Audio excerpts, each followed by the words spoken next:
Subscribe करा महानुभाव प्रतितीपंथ चॅनलला व बेल बटन अवश्य दाबा लेटेस्ट नोटिफिकेशन प्राप्त करण्यासाठी।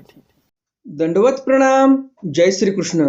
लीळा चरित्राच्या आजच्या ज्ञान सत्रामध्ये आपण एकंदरीत 10 लीळा पाहणार आहोत, ज्यामध्ये पहिली लीळा आहे माहिमभट्टा वस्तू संबंध निरूपण। या लीळेमध्ये माहिमभट्ट स्वामींना काही जिज्ञासा करतात, काही प्रश्न विचारतात वस्तू संबंधाविषयी, आणि मग स्वामी त्यावर निरूपण करतात। म्हणजेच काय, एकंदरीत सांगायला गेलं तर परमेश्वराचा जिथे संबंध झाला ती जागा कितपर्यंत आपण पवित्र मानली पाहिजे, त्याची खोली किती असली पाहिजे किंवा खोली किती असते, परमेश्वर जिथे बसलेत, जिथे स्थान आहे आपलं, त्या स्थानाच्या खाली किती फुटापर्यंत परमेश्वराने शक्ती निक्षेप केलेला असतो, ते सामर्थ्य किती फुटापर्यंत असते, हे सर्व सविस्तर स्वामी माहिमभट्टांना सांगतात। किती फुटापर्यंत म्हणण्यापेक्षा कुठपर्यंत असते असं म्हणलं तर योग्य होईल, कारण स्वामी माहिमभट्टांना तेच सांगणार आहेत की परमेश्वराचं निक्षेपलेलं सामर्थ्य किती खोलीपर्यंत जाते हे स्वामी सांगणार आहेत। फूट वगैरे एकदम ॲक्युरेट असं काही सांगणार नाहीत देव, तर नेमकं कुठपर्यंत सामर्थ्य जाते हे तुम्हाला आजच्या या ज्ञानसत्रातील पहिल्या चरित्रामध्ये समजणार आहे। हा विषय अत्यंत महत्त्वाचा आहे आणि त्यामुळे आजचा व्हिडिओ सर्वांनी ध्यान देऊन, लक्ष देऊन शेवटपर्यंत पाहावा, म्हणजे सर्व विषय तुम्हाला सविस्तर समजतील। आजच्या ज्ञानसत्रातील दुसरे चरित्र आहे वटपत्राणयनी माहिमभट्टा कोपणे। स्वामी माहिमभट्टाला कोपतात। कशामुळे कोपतात? वटपत्राणयनी, वटाचे पाने म्हणजेच वडाचे पानं आणलेली आहेत माहिमभट्टांनी आणि त्यावर स्वामी कोपतात। वास्तविक पाहायला गेलं तर स्वामींनीच पानं आणायला सांगितले होते। मग स्वामींनी सांगितलेलं काम केल्यानंतर माहिमभट्टावर देव का कोपले हे तुम्हाला दुसऱ्या चरित्रामध्ये समजणार आहे। तिसरे चरित्र आहे माहिमभट्टा अन्य सामग्री निषेध। स्वामींनी माहिमभट्टांना अन्य सामग्रीचा निषेध केलेला आहे। पुढे स्वामी भोकर येथे जातात, महालक्ष्मी येथे अवस्थान होते, बेलोपूरला जातात म्हणजेच आताचं बेलापूर, नंतर देव वनदेवला जातात, पुढं तृण मोडणे हे पण चरित्र आपण पाहणार आहोत। त्याचबरोबर तुम्हाला आजच्या या ज्ञानसत्रामध्ये औसांनी नेमका काय पराक्रम केला तो आजच्या या ज्ञानसत्रामध्ये तुम्हाला समजणार आहे। असा पराक्रम आहे की आपलंही मन दुःखी होऊन जाईल। काय नेमका पराक्रम केला औसांनी हे माहिती करून घ्यायचं असेल तर व्हिडिओ शेवटपर्यंत पहा। सेनी उपरतने हेही चरित्र आपण पाहणार आहोत आणि बेलोपुरी आदित्य अवस्थान, पुन्हा देव बेलोपूरला आदित्याच्या मंदिरामध्ये येतात, तिथे राहायला लागतात, ही चरित्र आपण पाहणार आहोत। आणि आजच्या ज्ञानसत्रातील शेवटचं चरित्र म्हणजे वायो निरूपण। या चरित्रामध्ये देव माहिमभट्टांना निरूपण करतात। माहिमभट्टांनी काही प्रश्न केलेले असतात की ही वायू कोणाला वश आहे, मग पुढं हे जे वश होण्याचा प्रकार आहे कुठपर्यंत आहे, कसं आहे, मग देव त्यांना सांगतात की वायू कोणाच्या वश आहे, मग वायू ज्याच्या वश आहे ती देवता कोणाच्या वश आहे, वगैरे वगैरे असे प्रश्न वाढतात। पुढे देव त्याला सविस्तर उत्तर देतात। तर असे एकंदरीत 10 चरित्र आपण आजच्या ज्ञानसत्रामध्ये पाहणार आहोत। 10 चरित्र आहेत, परंतु चरित्र छोटे असल्यामुळे जास्तीत जास्त 30 ते 40 मिनिटाच्या आत आपलं आजचं सत्र समाप्त होणार आहे।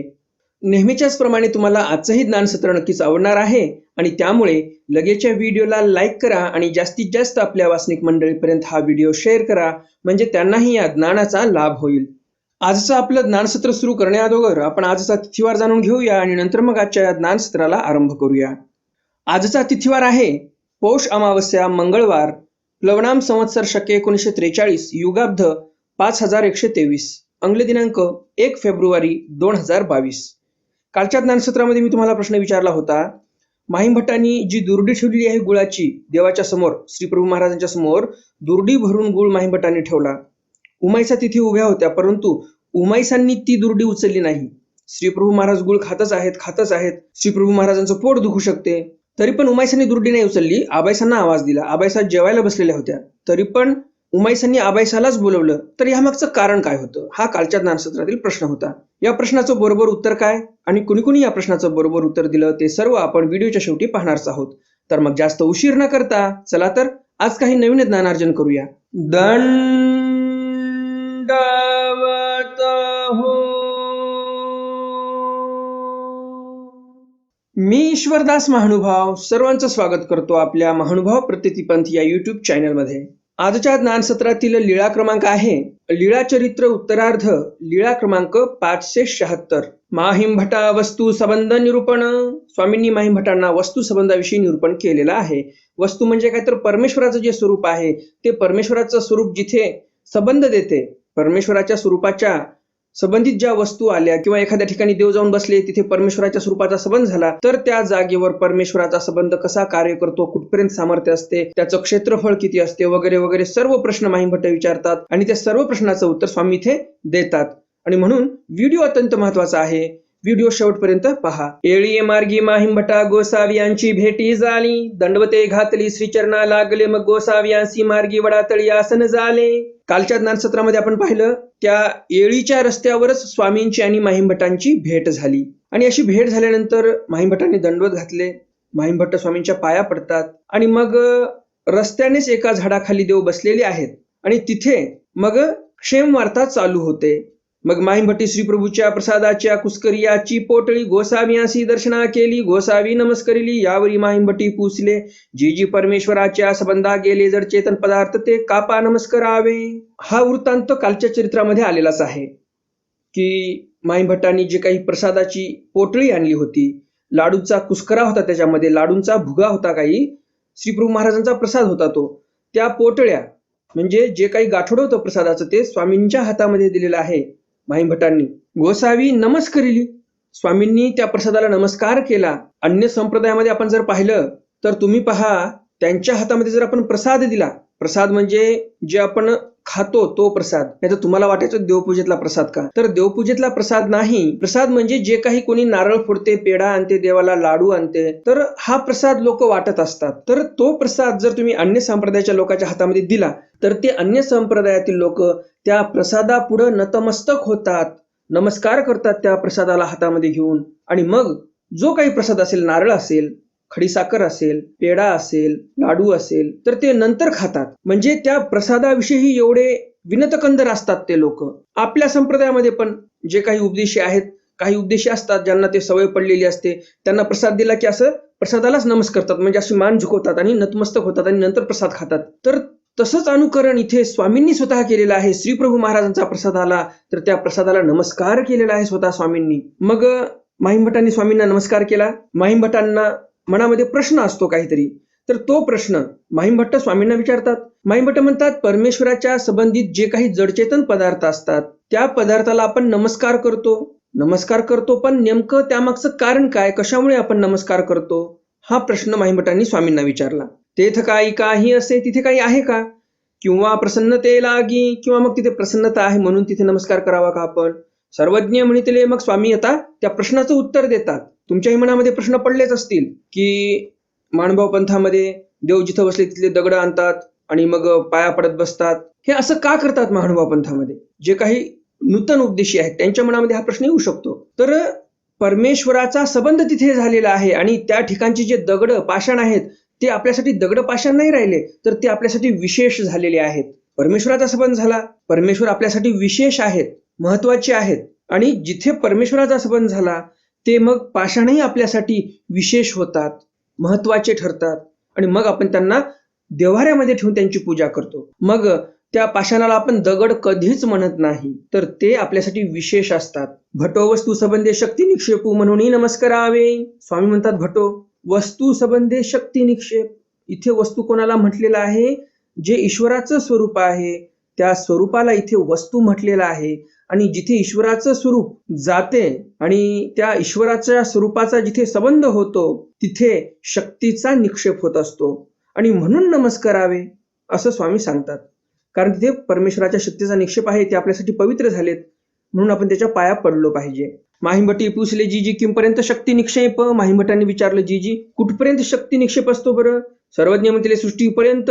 स्वामी म्हणतात, सृष्टीपर्यंत शक्ती निक्षेप असतो तिथे. तो निक्षेप संहारी काढे. ज्यावेळेस महासंहार होतो त्यावेळेस तिथली शक्ती काढून घेतात परमेश्वर, किंवा पाठभेदानुसार अवांतर संहारी काढतात असंही बोलल्या जाते. अवांतर संहार म्हणजे काय, मध्यंतरीच होऊन जातो, त्याला अवांतर संहार म्हणतात.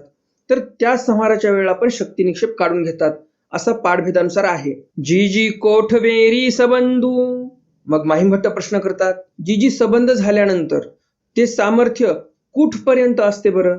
सर्वज्ञ म्हणितले जळस्थळ पर्यंत जव कुरुमाचे करटे पावे तव वैरी. स्वामी म्हणतात तो जो संबंध आहे तो जळस्थळ पर्यंत आहे. जिथे कुर्माचे म्हणजे कासवाची पाठ लागते तिथपर्यंत हा शक्ती निक्षेप असतो. म्हणजे इथे काय म्हणायचं आहे देवाला की ही पृथ्वी कासवावर आहे.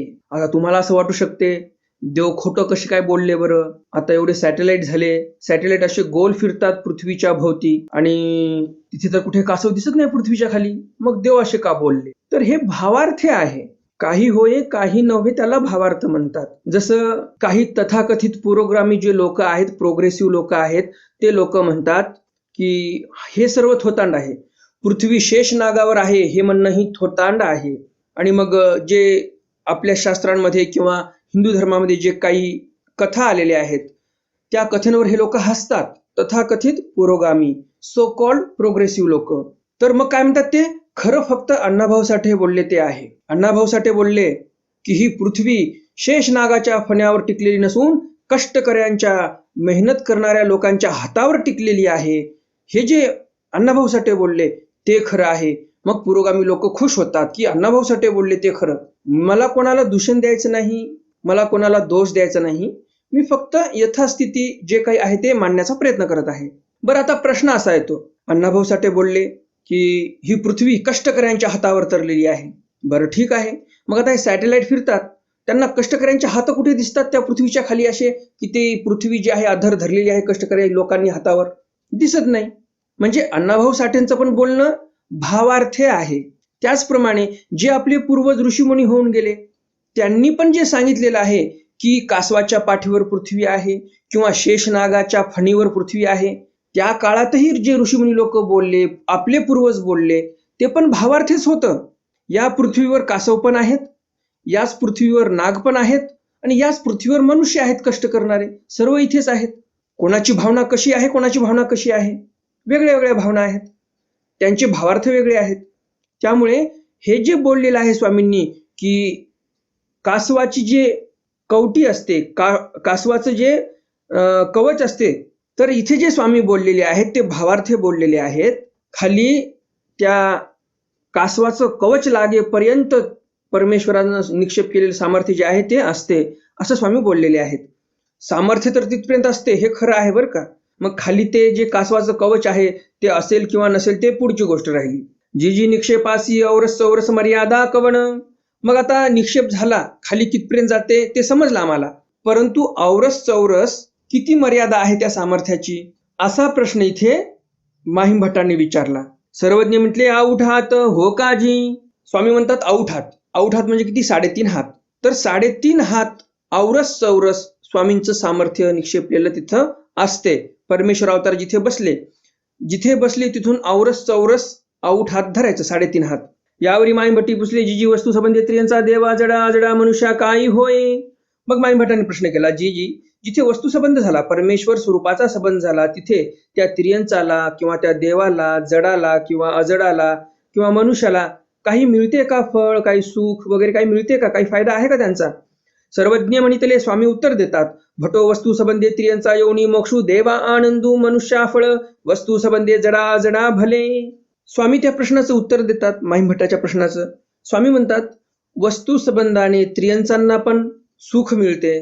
कसं सुख मिळते, त्रियंचा योनी मोक्ष म्हणजे जो जीव त्या त्रियंच योनीमध्ये आहे, पशु किंवा पक्षामध्ये आहे, त्या योनीतून त्याची मुक्तता झाली की लगेच त्याला मोक्ष मिळतो. म्हणजे भोगभूमीमध्ये त्याला मनुष्य देह मिळते आणि 1000 वर्षापर्यंत तिथे एकदम अष्टभोग परिपूर्ण जीवन जगतो तो पशु. पशु म्हणजे पशुमध्ये जो जीव होता तो जीव बरं का, पशु भोगतो असं नाही. पशुमध्ये जो जीव होता त्याची ते योनी संपली की मग तो भोगभूमीमध्ये जन्माला येतो, मस्तपैकी अष्टभोग परिपूर्ण जीवन जगतो, मनुष्याचं देह मिळते त्याला, असं स्वामी म्हणतात. देवा आनंदू म्हणजे देवतेंना पण आनंद मिळतो. जर परमेश्वराचा संबंध देवतेला झाला तर देवतेला आनंद मिळतो, म्हणजेच तिच्याकडे जो आनंद आहे तोच तिचा द्विगुणित आनंद होतो. मनुष्या फळ म्हणजे मनुष्याला पण चांगलं फळ मिळते. मनुष्याला जर एकदा संबंध झाला तर भोगभूमी मनुष्य देह आहे, दोनदा संबंध झाला तर 10,000 वर्ष मनुष्य देह आहे. नुसतंच मनुष्य देह नाही तर अष्टभोग परिपूर्ण जीवन आहे तिथे. तर असा फायदाच फायदा आहे. परमेश्वराने सुद्धा संबंध जरी दिला, नुसता धक्का जरी दिला किंवा संबंध नुसता असा काही क्षणापुरता जरी झाला, तरीही एवढं दान देतात परमेश्वर. जर सर्वज्ञ श्री चक्रधर स्वामी किंवा इतर कोणताही शिवरावतार बाजारहाटामधून चाललेला आहे, तर आता बाजारहाटामध्ये गर्दी असते, एकूण एकाला धक्के लागतात. तर तेवढा जरी धक्का लागला तर एवढं मोठं दान परमेश्वर देतात. असा दाता तुम्हाला कुठेही मिळणार नाही. कोणतीही देवता तुम्हाला एवढं दान देणार नाही जेवढं ईश्वर अवतार देत असतात. वस्तुसंबंधी जडा जडा भले, जे काही जड आहेत किंवा अजड आहेत त्या सर्वांना परमेश्वर भलंच करतात, त्या सर्वांचं भलं करतात. यावरी माहिमभट्टी पुसिले, जी जी वस्तू संबंधे जे जया होय ते पर्याय होय किंवा ते धवाची होय.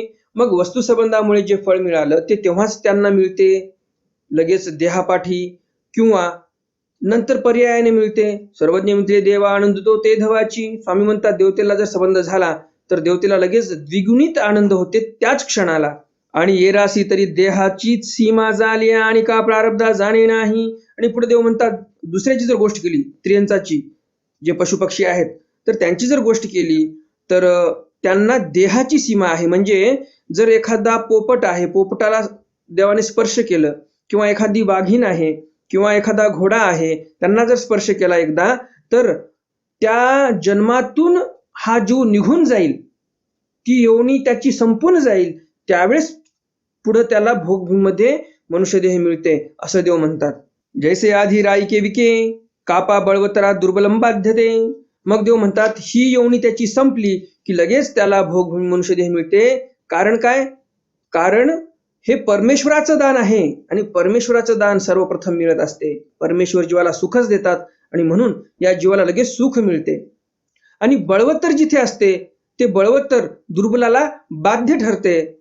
जे दुर्बल त्याचे कर्म आहेत त्याला बाजूला सारते हे प्रबळ असं देवाचं दान आणि त्या जीवाला सुखप्राप्ती करून देते असं देव म्हणतात.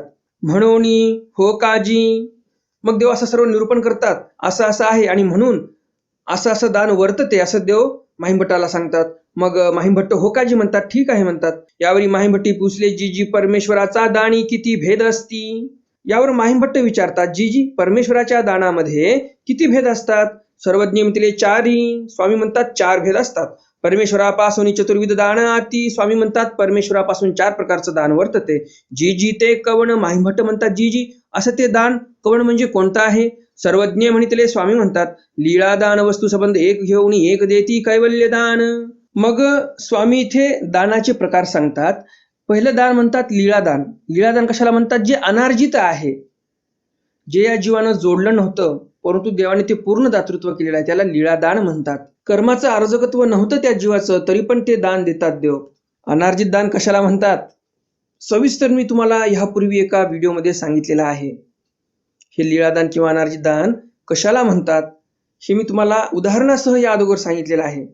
जोडलेले नसताना देव कसे देतात, नेमकं कारण काय आहे त्यामागे, हे फार मोठा विषय आहे. तर हा विषय मी तुम्हाला उदाहरण देऊन सांगितलेला आहे. जर कोणा दर्शकाला आठवत असेल तर उदाहरण देऊन हे अनार्जित दान कसं आहे नेमकं आणि खरंच ते अनार्जित आहे का, काहीच अर्जकत्व नसताना देव देतात का, नेमकं आहे तरी काय, हे कमेंट बॉक्समध्ये कमेंट करा जर कोणाला आठवत असेल तर. मी आता ते दान कसं असते काय नाही सर्व उदाहरणासह सांगितलं असतं, परंतु मला पाहायचं तुमच्या लक्षात आहे की नाही. आणि आपल्याला आज 10 चरित्र पूर्ण करायचे आहेत आणि एका चरित्रामध्येच एवढा वेळ गेला आपल्या. आता पुढचे चरित्र छोटे छोटे आहेत, आपण 10 चरित्र पूर्ण करणारच आहोत. तर कमेंट करा लवकर. अनार्जित दान म्हणजे काय, नेमकं कसं असते काय नाही. वस्तू संबंध. आता मी जे संबंध दान सांगितलं तुम्हाला, देवाचा संबंध जरी झाला तर अष्टभोग परिपूर्ण जीवन 1000 वर्षासाठी भोगभूमीमध्ये मिळते. ही भोगभूमी म्हणजे अमेरिका, इंग्लंड, युरोप हे नाही बरं का. भोगभूमी ही वेगळी आहे. मेरू पर्वताच्या पायथ्याला पाताळ लोक आहे आणि तिथे हे सर्व दातृत्व वर्तते. 1000 वर्षाचं आयुष्य तिथे देतात. अष्टभोग परिपूर्ण जीवन जगते तिथं हा जीव, ज्याला वस्तू संबंध झालेला आहे. तर संबंधदान तुम्हाला समजलेलंच आहे, ते सांगायची काय आवश्यकता नाही. एक घेऊनी एक देती. एक घेऊनी म्हणजे काय, त्याने जे अर्जकत्व जोडलेलं आहे ते कर्म घेऊनी, जे सिद्ध फळ देण्यासाठी योग्य आहे जो जीव, त्याचा ते लेप घेऊन देव त्याला दातृत्व देतात, म्हणजे दान देतात. काय द्यायचं ते त्याला ग्रहणादान म्हणतात.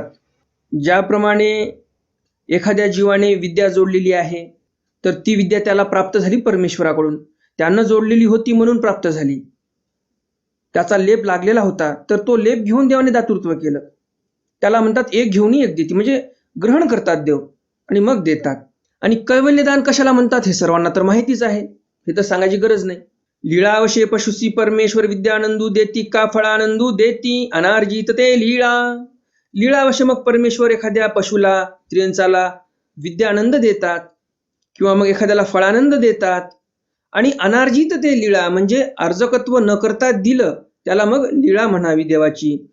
यावेळी माहिमभट्टी पुसले. माहिमभट्ट विचारतात, जी परमेश्वराचे दान किती प्रकारे वर्तती. परमेश्वराचं दान किती प्रकाराने वर्तते. सर्वज्ञ म्हणतील चतुर्विधा परी. स्वामी म्हणतात चतुर्विध प्रकारे परमेश्वराचं दान वर्तत असते. जी चारी प्रकार ते कवन. मग माहिमभट्ट म्हणतात जी 4 प्रकार ते कवन. म्हणजे तुम्ही विचार करा माहिमभट्ट किती विद्वान आहेत, किती जिज्ञासक आहेत, किती प्रश्न निर्माण होतात त्यांच्या मनामध्ये. एका चरित्रामध्ये एवढं ज्ञान तुम्हाला कुठेतरी मिळालं का. ज्या चरित्रामध्ये माहिमभट्ट आहेत किंवा ज्या चरित्रामध्ये महादाईसा आहेत, भट्टोबास आहेत, असे जिज्ञासू असे ज्ञानीय ज्या चरित्रामध्ये आहेत, त्यांनी जिथे जिथे असे प्रश्न केले तिथेच तुम्हाला असं भरपूर ज्ञान मिळते. तर इथे माहिमभट्ट आहेत या चरित्रामध्ये, म्हणून एवढं ज्ञान तुम्हाला एका चरित्रात मिळालेलं आहे. तर माहिमभट्ट म्हणतात 4 प्रकार ते कवन. मग स्वामी म्हणतात दृक स्पर्श आळापू अंतकरण. दृक म्हणजे दृष्टीने दान देतात देव. स्पर्श म्हणजे स्पर्श झाल्यानंतर दान देतात.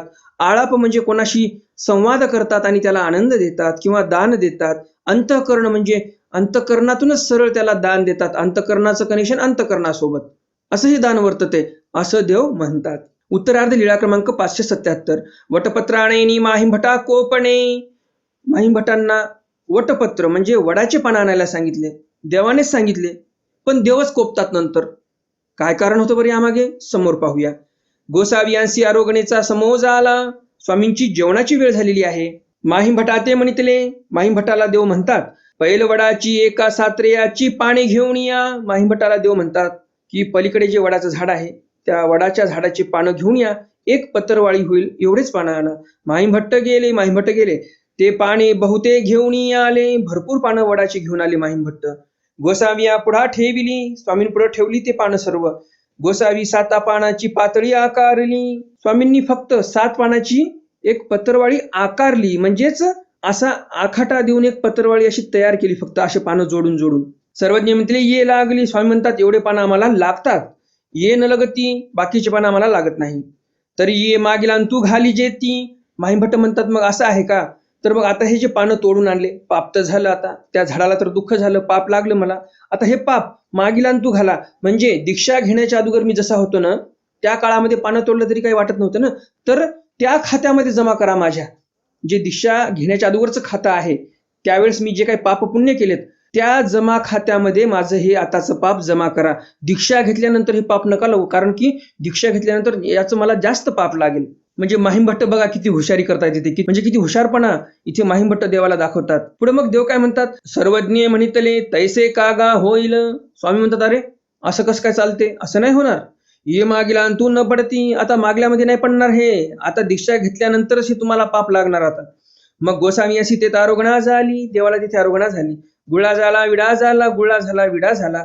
मग गोसावियांसी येळी येसी वस्ती झाली. मग स्वामी येळी येथेच मुक्काम करतात. उत्तरार्ध लीळा क्रमांक 578. माहिमभट्टा अन्य सामग्री निषेध. माहिमभट्टांना स्वामींनी अन्य सामग्रीचा निषेध सांगितलेला आहे. येळी येहुनी मार्गी जाता माहिमभट्टी पुसले. जी गोसावियाचा मार्गी प्रवर्तले तेणे येथीच्या उपयोगा जाये ऐसी कवन सामग्री अभ्यासावी जी. येळीहून देव निघाले. माहिमभट्टांनी लगेच प्रश्न केला. माहिमभट्ट विचारतात जी ईश्वर धर्माला जे प्रवर्तले लोक आहेत त्यांनी कोण्या सामग्रीचा अभ्यास करावा. जे ईश्वरासाठी अनुसरले त्यांनी कोण्या सामग्रीचा अभ्यास करावा, कोणती सामग्री उपयोगाला जाईल. म्हणजे माहिमभट्टांना काय म्हणायचं होतं, ज्योतिषशास्त्र, अंकशास्त्र, वास्तुशास्त्र, जे काही शास्त्र आहेत असे, तर अशी जी सामग्री आहे या शास्त्रांमध्ये कोणती अभ्यासावी या साधकाने, असा प्रश्न माहिमभट्टांनी केला. सर्वज्ञ म्हणते स्वामी म्हणतात भटो जीवी सामग्री असली तरी ईश्वरी उपयोगानं बचे ऐसे काही असे, परिपोरा जीवा कवणी सामग्री न व्हावी. मग देव म्हणतात पोरा, या जीवाजवळ जर कोणती सामग्री असेल तर ती सामग्री ईश्वराच्या उपयोगात जाणार नाही असं काही आहे का. सर्व सामग्री उपयोगाला जाईल परमेश्वराच्या, परंतु की या सामग्रीमुळे हा जो जीव आहे अनुसरलेला, हा धर्मापासून जाऊ शकतो आणि म्हणून देव म्हणतात परिपोरा जीवा कवनी सामग्री न व्हावी. सामग्री तर उपयोगाला जाईल, परंतु या अनुसरलेल्या पुरुषाने कोणतीच सामग्री प्राप्त करू नये. ज्योतिषशास्त्र नको, कोणतं वास्तुशास्त्र नको, अंकशास्त्र नको, हा खडा घाला, तो खडा घाला, पंचांग बघा, अमकावार तमकावार, अंगठी धुवा, अंगठीला आवाहन करा, हा खडा धारण करा, असं काहीही नको. स्पष्टपणे देव निषेध करतात त्याचा. मग माहिमभट्ट म्हणतात जी ते कापा. हे असं कशामुळे बरं? सर्वज्ञ म्हणते पोरा जीवा सामग्री म्हणजे हा गडदरा गा. मग देव म्हणतात या पोराला म्हणजेच अनुसरलेल्या जीवाला सामग्री म्हणजे हा गडदरा आहे, म्हणजे खड्डा आहे जणू काही. त्या खड्ड्यामध्ये जर जीव पडला तर पुन्हा ईश्वराकडे येणार नाही. माहिमभट्टी म्हणते हो का जी तरी परशास्त्री व्युत्पत्ती लागी काय करावे जी. मग माहिमभट्ट म्हणतात जी परशास्त्राकडे व्युत्पत्ती होण्यासाठी काय करावं आपण? सर्वज्ञ म्हणते सगळी सामग्री या परित्यजून येथीच्या व्युत्पत्ती व्युत्पन्ना व्हावे आणि येशनत्रे ते जावे. स्वामी स्पष्ट उत्तर देतात, एक घाव दोन तुकडे, नो कन्फ्युजन, स्ट्रेट डिसिजन. काय म्हणतात देव म्हणतात सकळ ही सामग्री या परित्यजोनी, सकळ सामग्रीचा परित्याग करावा. म्हणजे काय? तर जे काही वेद, आगम, पुराण, ज्योतिष्य, 14 विद्या आहेत, 64 कळा आहेत, या सर्वांचा त्याग करावा.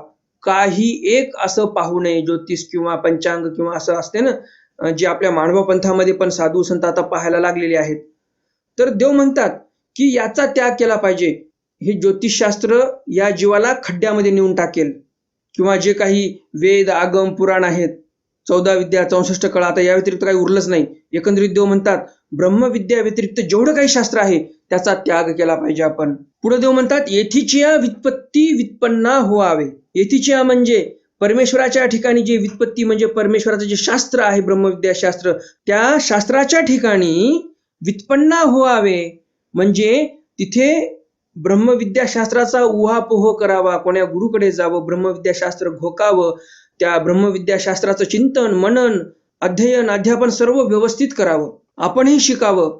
आणि जर कोणाच्या शंका असतील तर त्याच्याही शंका दूर कराव्यात. तर अशा प्रकारे देव म्हणतात फक्त ब्रह्मविद्या शास्त्र घोका, ज्योतिषशास्त्राच्या मागे लागू नका, वास्तुशास्त्राच्या मागे लागू नका, कोणाच्याच मागे लागू नका. मला पण फोन येतात कधी कधी, तुम्ही पंचांग पाहता का? आमच्या मुलीचं लग्न जमत नाही, आमच्या मुलाचं लग्न जमत नाही, कोणतं पारायण करावं?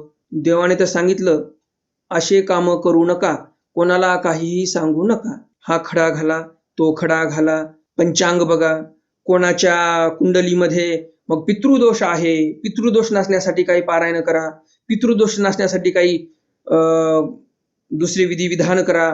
मग एवढे 10,000 लागतील, 15,000 लागतील, 5,000 लागतील असं सांगा. असं देवाने कुठेच सांगितलं नाही. नो कन्फ्युजन, स्ट्रेट डिसिजन देवाने केलेला आहे. एक घाव दोन तुकडे. हे पितृदोष, काळसर्पयोग, घटसर्पदोष, आमका दोष, तमका दोष काहीच नाही.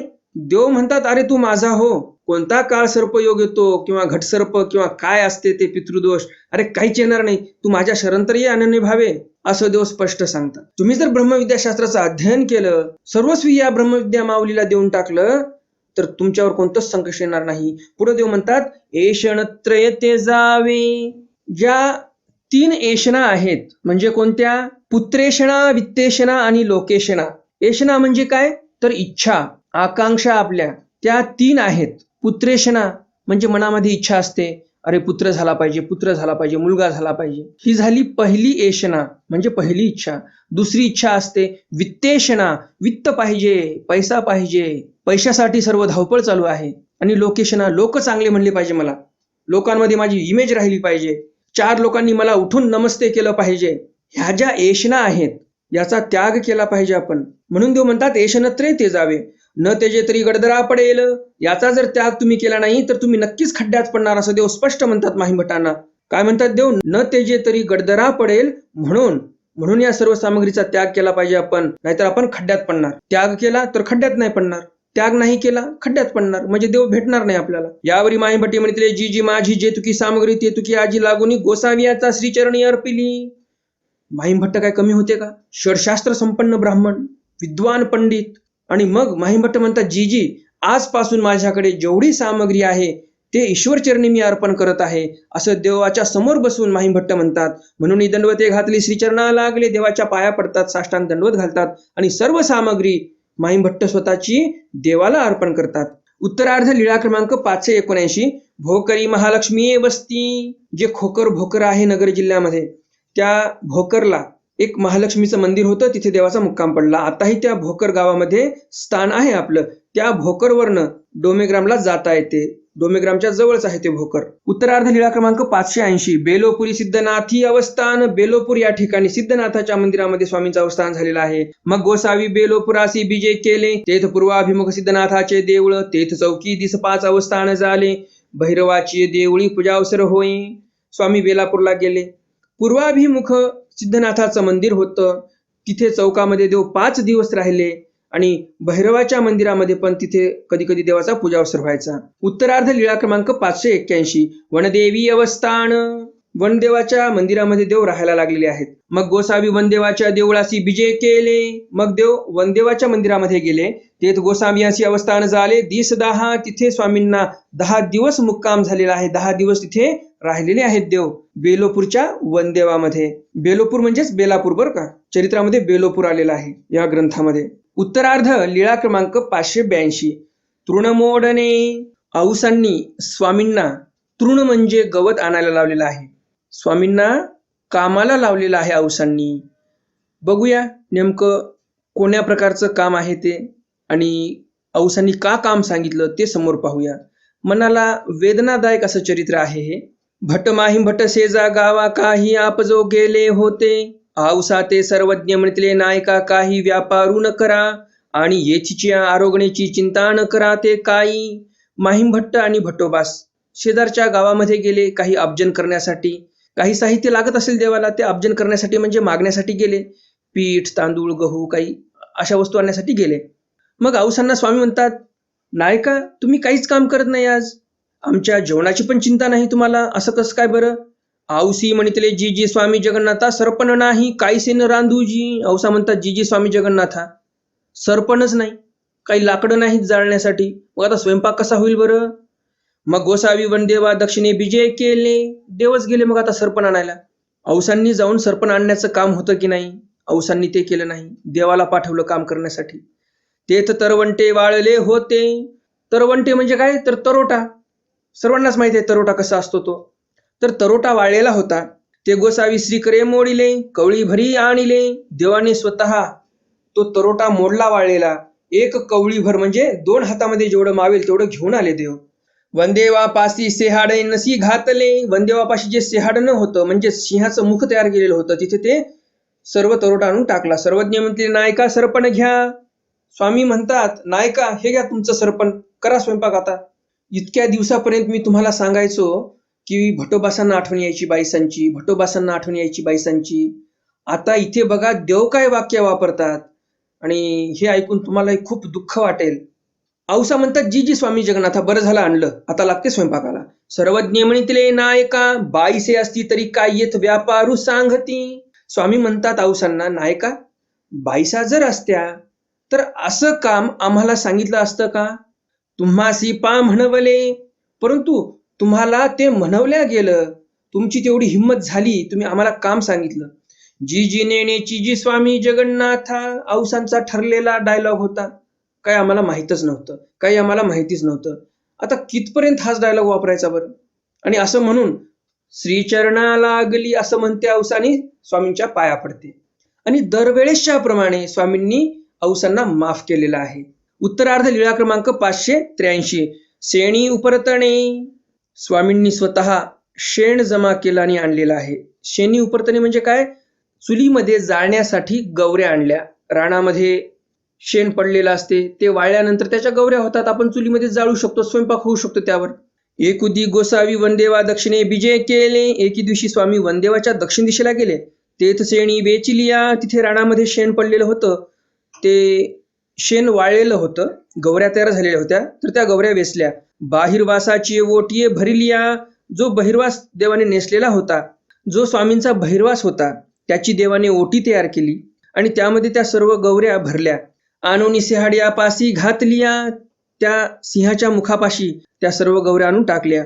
तो भटी देखील भटोबासांनी पाहिलं आणि म्हणितले हे कायजी. आणि भटोबास म्हणतात हे कायजी म्हणजे असं काय करताय तुम्ही. तुम्ही स्वतः जाऊन गवऱ्या आणल्या. हे माझे सीस लावणे म्हणा. भटोबास म्हणतात की स्वतः स्वामींनी काम करावं मी असताना, म्हणजे हे माझं शीस लावण्यासारखं आहे. म्हणजे जणू काही माझी मुंडी उडवल्यासारखं आहे. माझी मान कोणीतरी कापून टाकली. शिर धडा वेगळं केल्यासारखं मला वाटत आहे.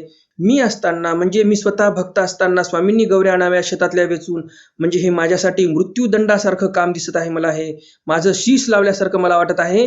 माझा शिरछेद जणू काही झालेला आहे की काय, असं मला वाटत आहे, असं भटोबास तो प्रसंग पाहून म्हणतात. मग मागील अवघे भटापुढे सांगितले. मग मागील सर्व वृत्तांत भटोबासांसमोर स्वामींनी सांगितलेला आहे, जो काही घडला होता. म्हणजेच आऊसांनी ते तरोटा आणायला लावला, सरपण नाही म्हटलं, स्वयंपाक कसा होणार, मग स्वामी गेले, सरपण आणलं.